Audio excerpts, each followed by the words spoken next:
Not even funny. Oh, he's dead. Damn, that was easy. It's easier than I thought. What the f?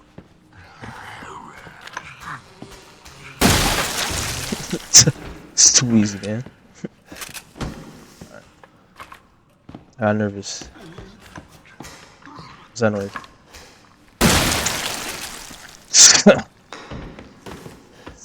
Lay down, boy.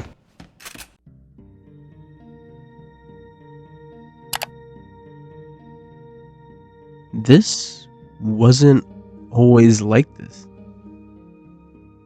At the beginning of Resident Evil 7, you're not a survivor. You're not a hero. You're barely even a threat.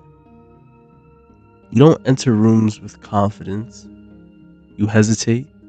You listen. You run. Resident Evil 7 doesn't just scare you, it slowly teaches you how to stop being afraid.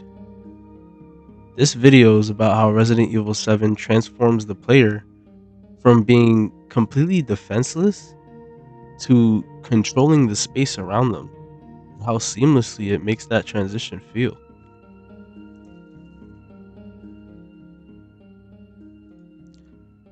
At the start of Resident Evil 7, fear comes from limitation.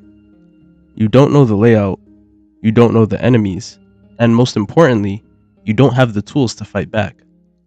Every sound matters. Every corner feels dangerous. Every locked door feels like a mistake waiting to happen. Your inventory reflects this perfectly.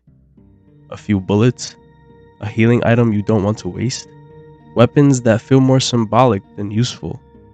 The game doesn't overwhelm you with enemies. It overwhelms you with uncertainty. You're scared not because something is attacking you. You're scared because you don't know if you could survive it.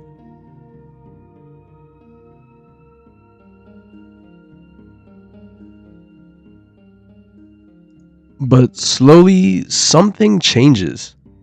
Not because the game gets easier, but because you get more familiar. Rooms stop feeling random. You recognize hallways. You remember where danger came from last time. Safe rooms become anchors. The map becomes knowledge instead of mystery. Resident Evil 7 teaches you fear through ignorance and reduces it through understanding. The house doesn't change. You do.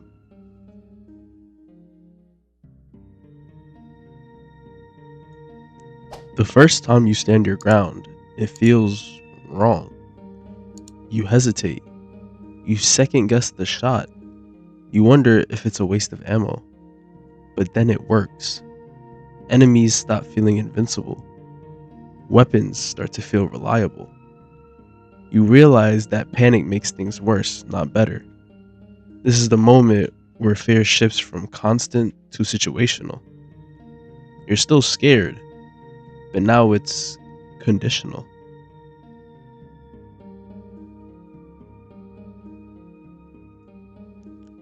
Eventually, you notice something surprising. You have ammo. You have healing items. You have options.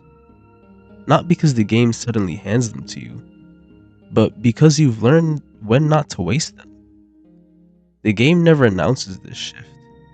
There's no tutorial pop up saying you've improved. You just realize one day that you're stocked. Fear in Resident Evil 7 isn't removed, it's managed. And that's the key difference.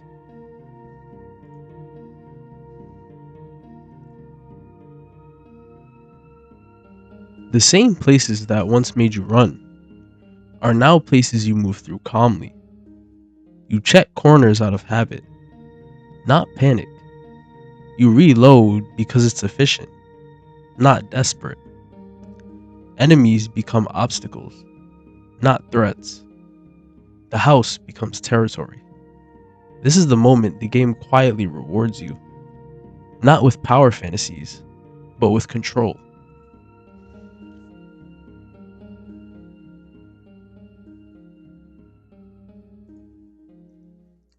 Resident Evil 7 succeeds because it never cheats this progression. It doesn't suddenly make enemies weaker. It doesn't flood you with overpowered weapons. Instead, it aligns player knowledge, resources, and confidence at the same pace. Fear fades not because the game stops trying, but because you've earned your control over it.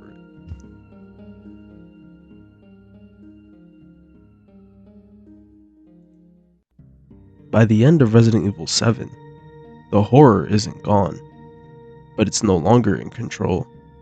You are.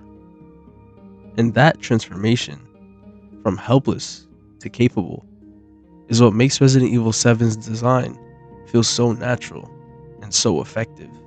There's no doubt that Resident Evil 7 is the savior of the Resident Evil franchise. It was able to blend survival horror, progression, and action so seamlessly. And I feel like because of that, this franchise was able to thrive once again. If you guys enjoyed this video, please hit that subscribe button. Also, follow my Twitch at twitch.tv/JordPrime9111.